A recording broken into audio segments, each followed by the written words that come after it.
Hey, Sunshine Dubucaroos, how the heck are you? I was having issues getting this set up here. Had it perfect, and then it fell off the deal, and I had to reconfigure everything. I don't know what the hell it's doing.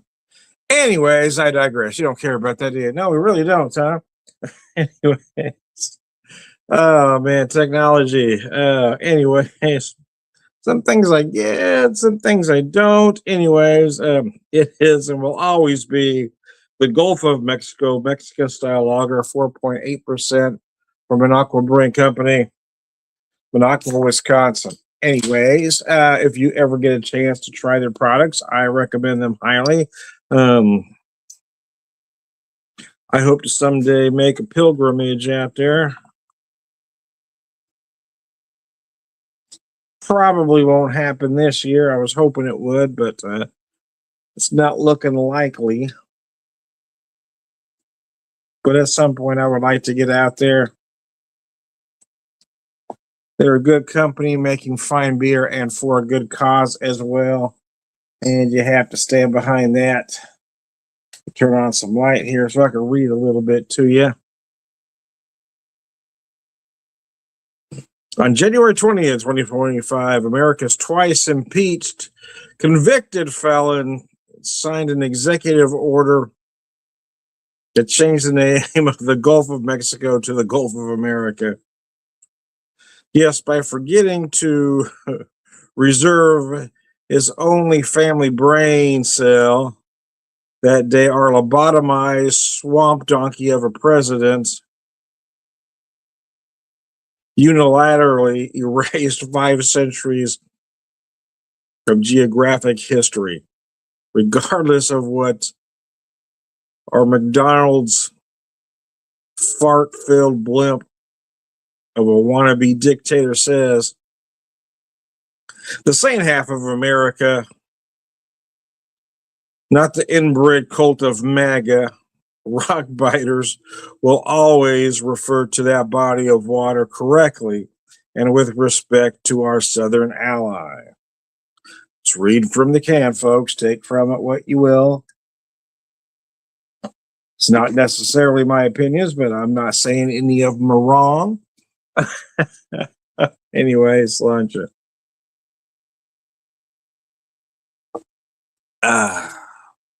Other than reading a can, though, I'm not going to get into politics in this particular video. Just thought I'd have a beer with you. I did take a few days off this week for both my wife's birthday and mine. Originally, we had intended on going out of town, but then we planned a large vacation a couple months away, so we decided not to go out of town this week.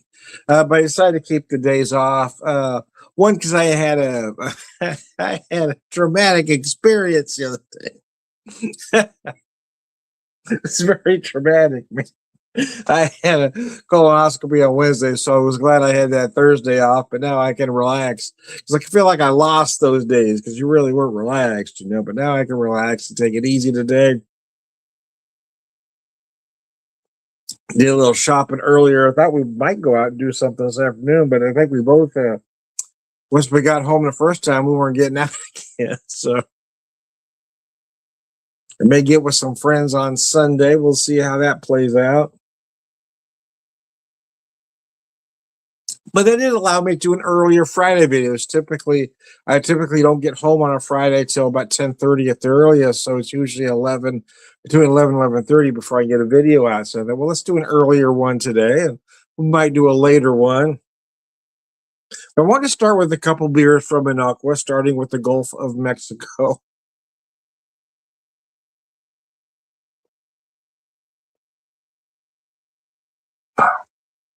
Again, they're not trying to reinvent the wheel here. It is as per style, right?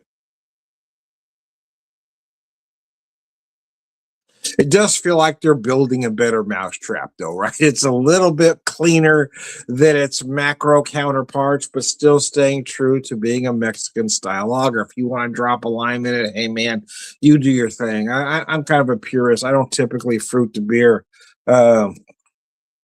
unless a particular situation calls for it, or if they've automatically done it without me giving the say so. But in this case, I did have a lime up there, but I didn't really want one in there. They just tend to get in the way, man. Anyway, slashes.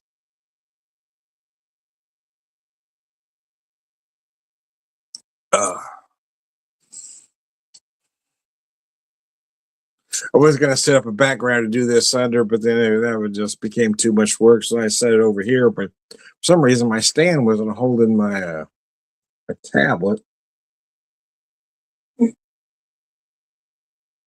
So I had to cuss for a few minutes and then relax and, and try to get back to Zen. anyway, I digress.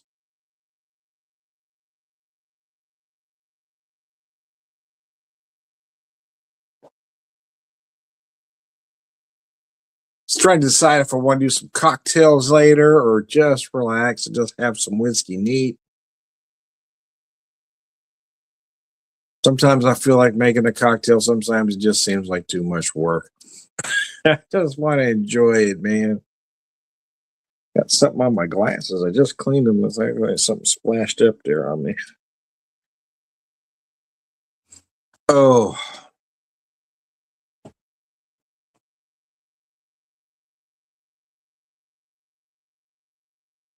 so last year I had a great big party for my 60th birthday. I'm not doing that this year, nor did I want to. Everybody kept asking, "You gonna have another party this year?" No, that was a once a decade thing. I can't survive. Anyway, I did have a. I have one bottle of whiskey left over from that. Some friends gave me a bottle of Blanton's. I ended up getting about 7 or 8 bottles of whiskey. I think it was 8 actually, but most of them I just kind of drank throughout the year, shared it with some friends. But I intentionally hung on this bottle of Blanton's, and unless something changes, I'm going to share it with some friends on Sunday. Because it felt like the right thing. Do want to just pop it and drink it. So it's the one bottle I've had unopened this entire year. Uh,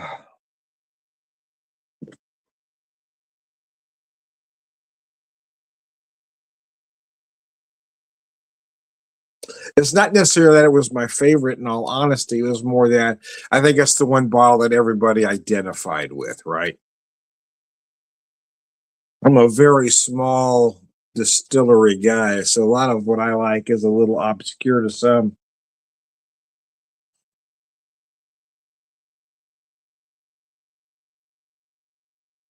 But Blanton seems to be universal, right? Everybody knows Blanton. So I did hang on to that bottle of whiskey somewhat intentionally.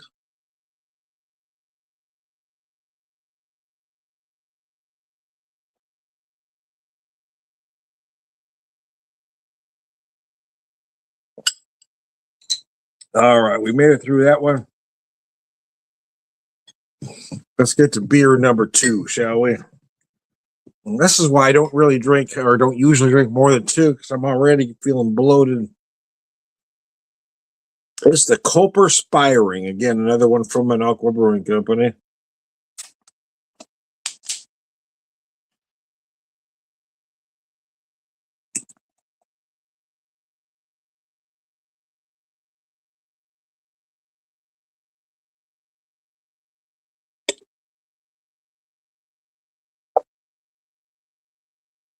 I've read the back of this one before, so I'm not going to go through it again. That mostly because, boy, that lettering is really tiny.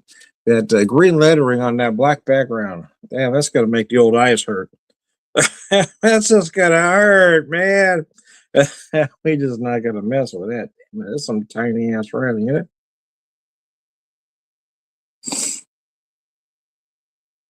I was hoping to get my new glasses by my birthday, but it's not going to make it. Maybe I'll be able to read the back of cans better once I get my glasses, man. Get something under my glasses. I can't figure out what the hell.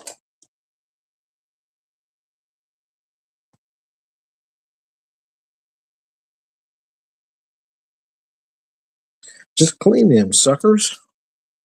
There it is. There's something right on there. I can't seem to get off.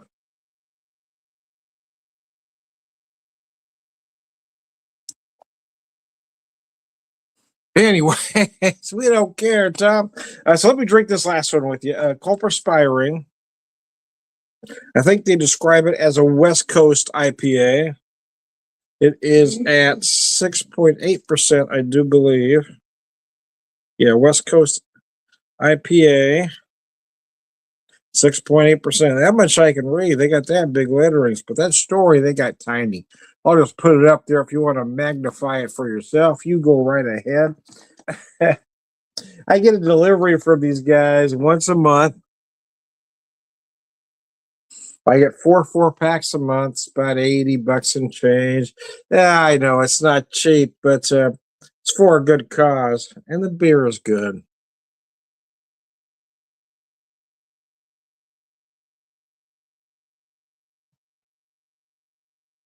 Especially with the situation these days.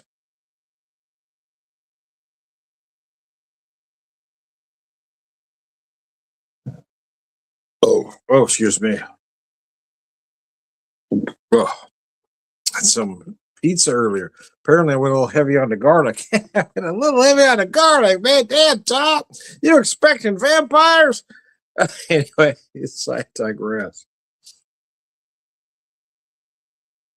Yeah, I'm going to have to switch to whiskey because I'm getting too full to almost drink this one. A nicely done West Coast style, West Coast-ish IPA. A lot of big tropical fruit mixed with a lot of citrus up front. I get a lot of orange zest. It's a little lighter on the pine than many, but I think that's kind of up to interpretation.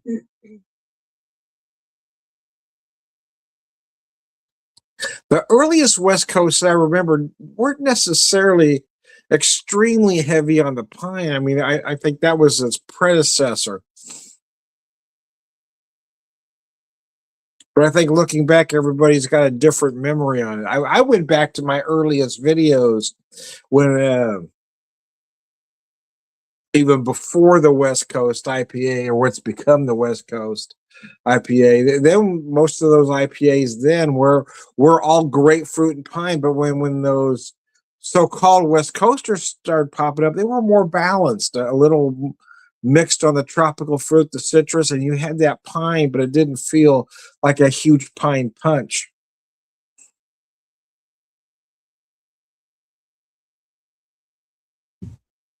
I feel like it was those pre-West Coast IPAs that really had that big pine hit at the end.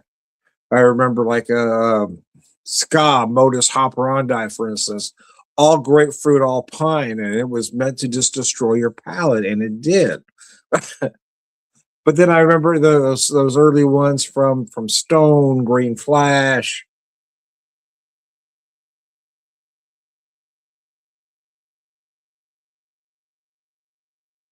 I don't remember those having that big pine punch. I remember having some of that pine like, but I don't remember. I remember them feeling more balanced than the previous incarnation of IPAs, if you will. Whereas those pre-West Coast were pretty much all grapefruit, all pine, right? Grapefruit on the front end, pine on the back end. That's what it was. But then those that call themselves West Coast, again, Green Flash, Stone, Lagunitas, I don't feel like they had that big pine that a lot of folks seem to remember. That's not how I remember it. Again, when I looked back at my early videos, I wasn't recalling a huge pine. I remember referring to some of them as like a tropical fruit salad IPA.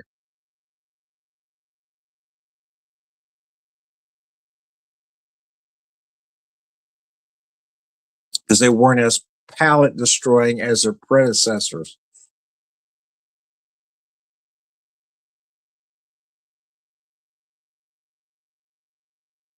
Because a lot of those earlier IPAs, I mean, they were more of a copper. They weren't this deep gold, like especially if you were to look up early let's say pre-2000. Beer color charts, they'll show an IPA more as an amber than a golden. This is really a later incarnation. IPAs are not supposed to be this color, man.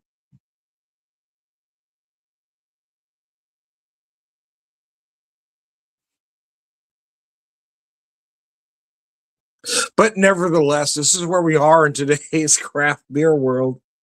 I wish somebody would go back, look up some of those early recipes and make them like they were before West Coast became so popular and then before hazies became popular, back when beer tasted like beer before it had to taste like something else, before beer had to taste like orange juice or an orange Julius or a, the hazies I call brunch IPAs.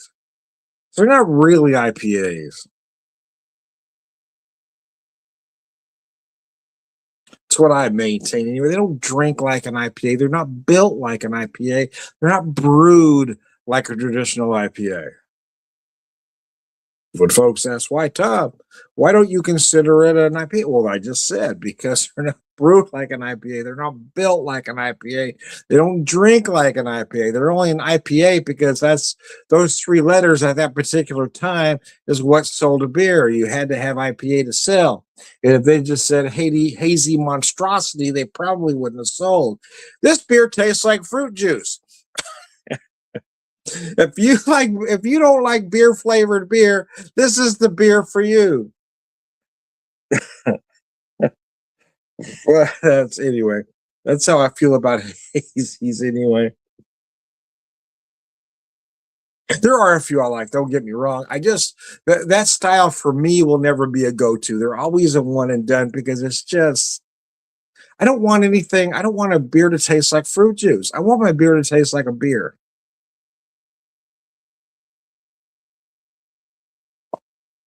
I don't mind being able to discern other flavors. This has that.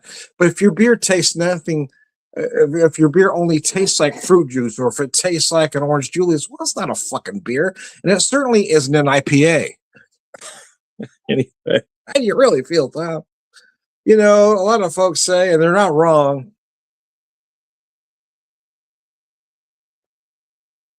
that my life might be a little easier if I had a filter. And that's again, I don't think they're wrong. I just don't have that ability. You can't install a filter. I am at this point, you're going to get what you're going to get.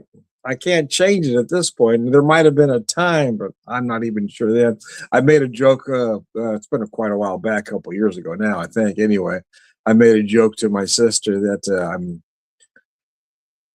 my filter is eroding after years. She said, brother, you never had one. So I guess it's all about perspective. I thought I did. I thought I was being kind. But apparently I've really never had a filter. And if I ever had one, it's certainly eroded by now.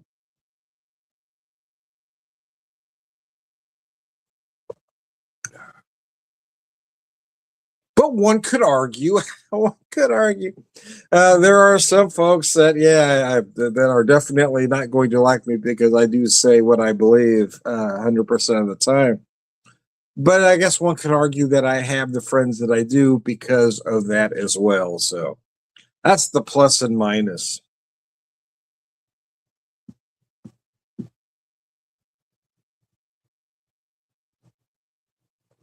Now that I'm approaching 61, it really just doesn't matter anymore, does it?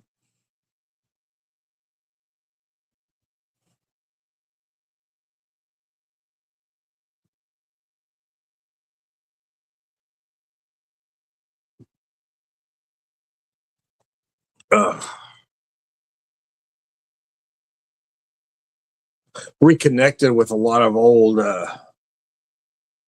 lot of friends from school through Facebook. And I hear about, school reunions and hell, anybody I want to keep in touch with, I'm keeping in touch with. Sure as hell never going to a school reunion, but a lot of them just got so batshit crazy. I don't want anything to do with them anyway. And you always have those handful of folks that never left high school. They're exactly that same persona that they were then. And if you haven't grown since you were 18, damn, really?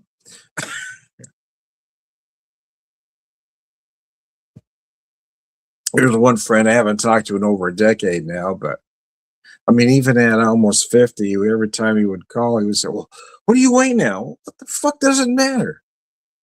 Yeah, who are you trying to fucking impress?" Anyway, yeah, there's always going to be those people that never quite. They're always trying to relive those high school glory years. They never quite grasped or got a handle on being an adult. I won't say I have. I'm definitely not the same as I was in high school, but I'm not saying I got a handle on being an adult. Don't get me wrong.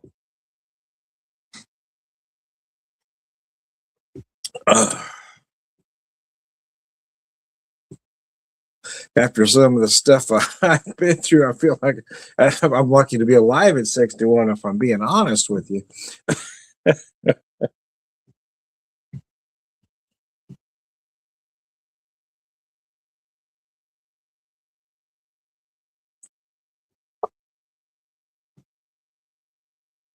But I will be honest, not having the ability to filter has probably hurt me on some level. I may have lost a job or two because I don't have the ability to filter. I've probably lost a handful of friends because I don't have the ability to filter. But then again, I like to think that I've picked up certain things because of that as well. A lot of folks admire my inability to filter. You just say what you think. I mean, yeah, I would like to think that's a plus, but I don't do it on purpose. I do it because I can help it. And it might be more admirable if I was taking a stand, but it mostly just comes out. I've already said what I said before I've had time to analyze what I was going to say. Oh, damn. I wasn't wrong, but there might have been a more diplomatic way to say that. Everything I said was 100% correct, but there might have been a slightly more diplomatic way to put that. anyways, anyways, I digress. Oh, I'm stalling because I'm having a hard time getting this beer done. Not because it's not good; it's very good. I've been struggling drinking beer lately. You get a couple, and I just get bloated as heck. I was hoping to be better since I got my system all cleared up from my colonoscopy on Wednesday. Well, maybe no. I'm still having the same problem. Anyway, that's a whole lot more information than we needed, Tom. Anyway, anyway, I digress. I am Tom, the beer whisperer, beer evangelist, prolific beer drinker, purveyor of wisdom, all around good guys. Thank you.